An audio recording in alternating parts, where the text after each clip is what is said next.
Good morning. Let's talk a little bit about translation and reflection. Translation in geometry terms just means to move. Now notice, like, for example, this square here, when we moved it, we didn't turn it any, there was no rotation, there was no, well, it looks like it got a little bit bigger, but it shouldn't have. I'm just not a very good artist, okay? So if this thing started off with a 1 inch by 1 inch square, it should have ended a 1 inch by 1 inch square. I guess I should mark it as inches, not feet. So it doesn't change size, it doesn't rotate, it doesn't change orientation, it just moves. That's translation. Reflection. Reflection. These hearts are the same size. They've just been reflected. Now, notice that these curves here are opening towards the right, but then once it's reflected, it's been opening towards the left. So when you have a reflection, your orientation reverses. This is the only transformation that reverses the orientation. Let's do a couple examples of how this would look on a graph. So let's do translation. So we're going to translate this 3 up and 2 to the left. Okay, if we're going to go 3 up, is that going to be affecting our x value or our y value? Well, y value is up and down, so we know that's going to be up on our y value, and up means positive, so plus 3. And 2 to the left. Well, if we're moving to the left, are we going in the positive or the negative direction? We're going in the negative direction. So we're going to be subtracting 2 from our x value. So what we're going to do is we're going to take all 3 of these values, which we're going to call the coordinates for A, B, and C, and we're going to find A prime, B prime, and C prime. Now, if we're going to move 2 to the left and 3 up, we're expecting our shape to be somewhere in this region. Let's see how we do. So our original A was at -3, +3. So -3 minus 2 is -5. And -3 plus 3 is 6. So -5, 6. So 1, 2, 3, 4, 5, 6. 1, 2, 3, 4, 6. Right here. This is our A prime. When we go from the image, when we go from the pre-image where we started to the image, we change from A to A prime. If I went to another image, then I'd go to A double prime or A triple prime. So I'd keep adding little tick marks here. Okay, so that is our new A value at -5, 6. Okay, we're going to do the same thing with C. -2 minus 2 is -4. 1 plus 3 is 4, so -4, 4.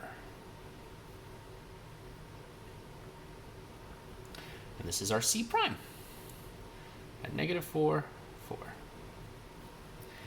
And then finally, we'll have our B prime. -2 minus 2 is -4. And 3 plus 3 is 6.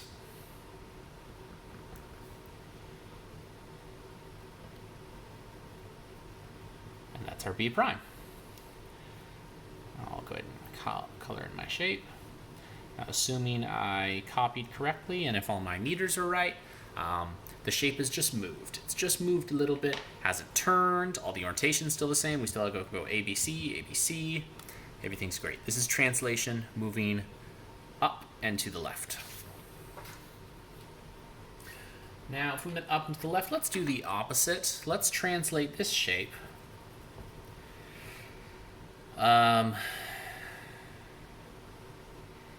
Let's go left again, because I guess I drew it to the right, so I don't have space to go to the right. So I'll go left. 4 units. And let's go down 3 units. Okay. So let's make a formula here. Which one of these is affecting our x value? 4 or the 3? Well, the 4, because x is side to side. And if we're going to the left, that's going less, so we're doing x minus 4. And if we're going down, that'll be y minus 3. So we're going to subtract for both of these. Okay, let's look at x minus 4. Well, if we have this point, let's call this D, E, F. And we're going to find D prime, E prime, and F prime. So 3 minus 4 is negative 1. 2 minus 3 is also negative 1. So negative 1, negative 1. That gives us our D prime. And let's do our next shape. 4 minus 4 is 0. And 2 minus 3 is negative 5. So 0, negative 5. This gives us our F prime at 0, negative 5. And then lastly, we have 2, negative 1. 2 minus 4 is negative 2. Negative 1 minus 3 is negative 4. Oop, I just forgot my x value again. 2 minus 4 is negative 2. So I'm along this line, and negative 1 minus 3 is negative 4. There we go, I'm right here. Sorry, I had some memory issues there. So I have E prime at negative 2, negative 4.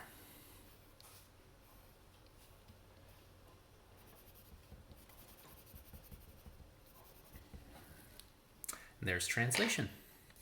Let's talk about reflection. Generally speaking, we will reflect over the x or the y axis. In this case, let's reflect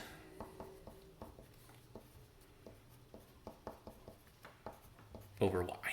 So we're going to take this and we're going to reflect it over. Now, whenever you're doing a reflection, one method you can use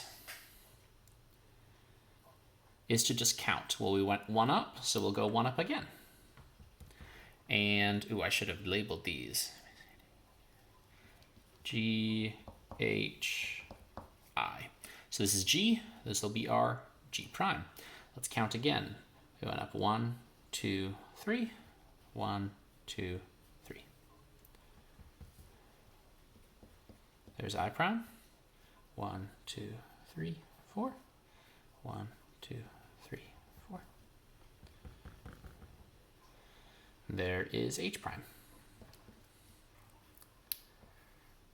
So counting's great. But maybe we could think of a more effective way to do it, a more mathematically rigorous way. Well, let's look at what these points are. Well, G prime is now at negative 2, 1. And I prime is now at negative 3, 3. And H prime is at negative 1, 4.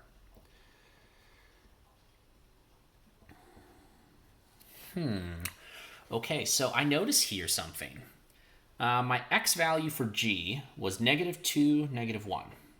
And G prime is negative 2, positive 1. So the x value didn't change, and the y value became positive. All right, let's look over here. We have negative 3, and that becomes negative 3, positive 3. The sign changed again.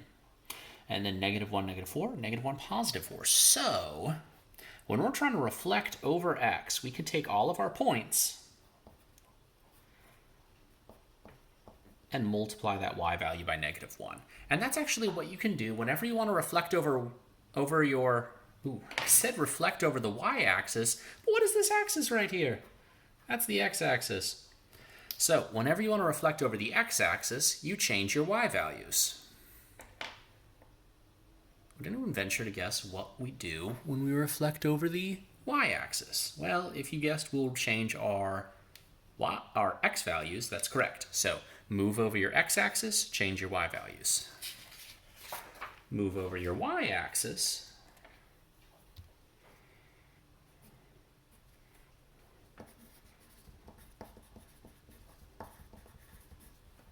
change your x values. So we could hypothesize here, we're like, okay, well, this one is going to go to, for reflecting over y and we're changing our x, that's going to go to negative 1, 4.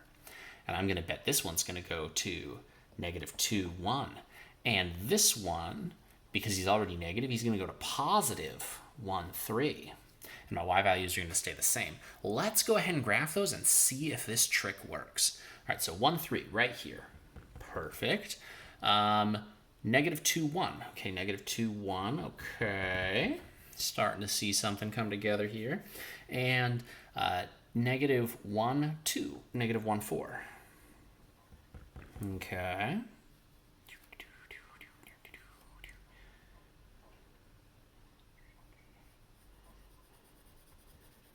And I could go ahead and color that in.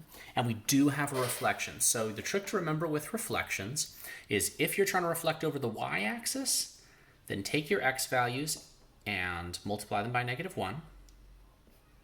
If you're trying to reflect over the x-axis, take your y values and multiply by negative 1. So change the values that you are not reflecting over. And that's translation and reflection.